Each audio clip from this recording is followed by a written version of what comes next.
જિલ્લાના જાફરાબાદ તાલુકામાં થોડા દિવસના વિરામ બાદ આજે સવારના વરસાદનું આગમન।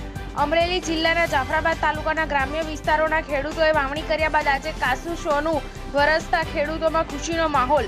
જાફરાબાદ તાલુકાના વહેલી સવારથી જ વીજળીના કડકા ભડાકા સાથે વરસાદનું થયું આગમન। વાવણી બાદ વરસાદ વરસતા જગતનો તાત ખુશાલ કપાસ, મગફળી, બાજરી સહિત પાકોમાં થશે ફાયદો।